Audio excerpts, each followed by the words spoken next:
What's your most vivid memory of that time in Afghanistan? My most vivid memory would be when the Taliban was in power in the government in 1998, a long time ago. One of my first trips to Afghanistan.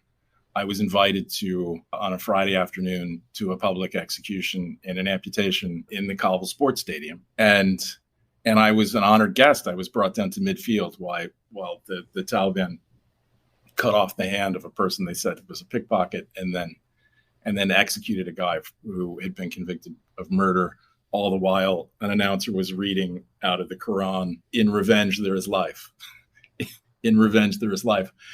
And that's my most vivid memory. But, will we see that again? I don't know. In revenge, there is life. That's Trump, right? It's coming around full circle.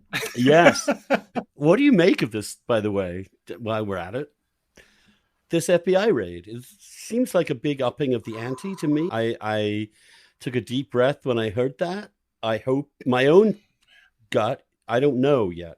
I hope it's for good reason, and I hope they got what they were looking for. That's all I can say, because I don't know anything else.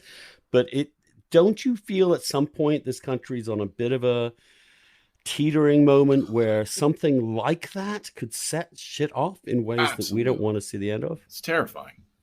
I mean, if they don't find what they're looking for, it's going to be terrible.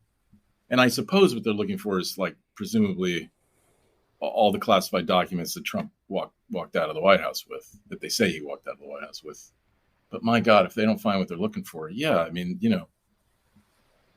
it is a fragile moment, and it's terrible. And I hope they thought this one through. I mean, Merrick Garland has been very quiet as the Attorney General on most fronts, at least publicly. I mean, they've, prosecuting hundreds of people for the January 6th raid, but boy, this is really an upping of the ante, I know. And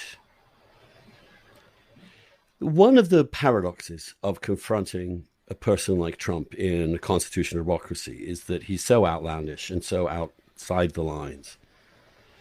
The capacity of the established institutions to grapple with him within their own rules becomes harder.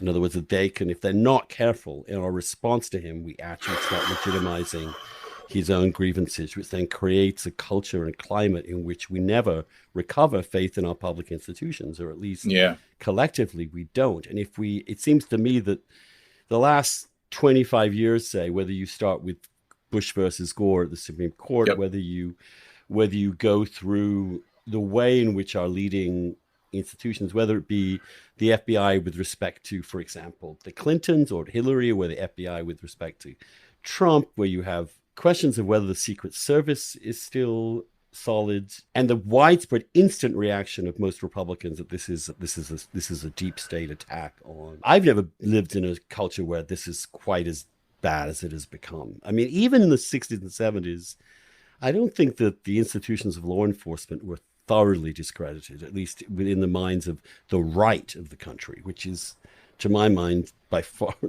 it's familiar to have lefties hate things like the FBI and the CIA, but for the right to turn on them means we are in different territory. Yeah, totally. I mean, I turned on Fox News last night, and all they could talk about was, when we get back in power, we're going after Hunter Biden.